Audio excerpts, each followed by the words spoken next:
May ganito rin yung kapatid mo. Kanya naman, Honda Civic. Ang problema na kanya is speed cable. Yan, Kanya- taga saan kayo sir? Tagay-tagay. Tagaytay. Mendes. Yan mga sir, ito Honda Civic na, ano ba to sir na Civic na to? Bigote? Ano? SIR body. Isa air body. Ito pala, kalagay. Yan, ang problema ni sir mga sir, yung temperature gauge niya. Nung una, pag nanakbo daw si sir, parang pumapaypay sir, ganon. Tapos kanina, habang papunta talaga sila ni sir dito, hindi na talaga gumana. Ayan oh, mainit na yung makina niyan mga sir, galing pa silang Mindes. Pero hindi umangat yung temperature gauge. Yan, kasi akala nila ni sir nandito sa panel gauge sa may problema, nandito lang. Nandito lang sa makina. Yan. Yan sir oh, yun. Yung itong wire na to, yan. Yan, nahugot yung socket sir. Yan. Yan ko lang sir ah. Yung connection dun sir sa panel gauge, ito yon. Ito yung sending unit niya.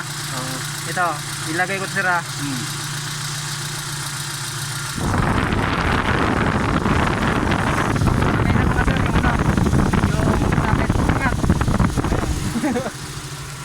Yan lang yun sir. Oo. Oo, nakahugot nga. Nagugot po ba? Yan, okay na mga sir oh. Ilang araw ko lang ganyan, sir. Oo na. Okay na, ayos na. Okay pa siya. Yun lang yung ano, yun lang yung problema mga sir. Akala nila ni sir nandito sa panel gauge ang problema. Kasi wala ko. Yun pala, nandun lang, nahugot lang yung ano, yung sakit ng ano sa sending unit. Yan.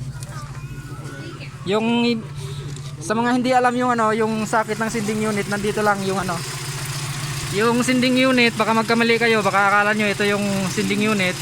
Nandito yung sending unit, maliit lang nandun sa likod. Likod nito. Yun.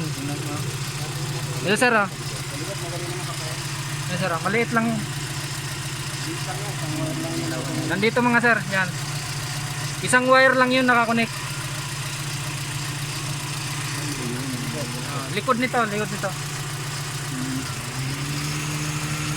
Kasi ang iba, akala nila ito yung sending unit, kaya ito yung pinapalitan nila. Oo. Yung pala, nandun lang sa likod yung sending unit. Yun lang mga sir, yun lang yung problema. Galing pa sila ni sir sa, ano, sa Mindes. Yan, biniyahin nila kasi nga ipapagawa daw nila yung panel gauge kasi akala nila nandito yung sira.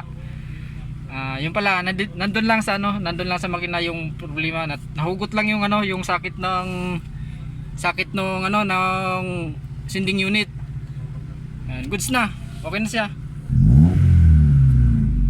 Maraming salamat. Yun lang mga sir, yung ano, yung sa mga gusto mag-DIY, pag nangyari yun sa mga ano mo sa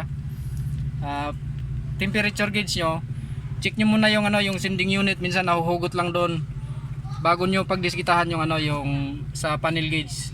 Yun lang, maraming salamat.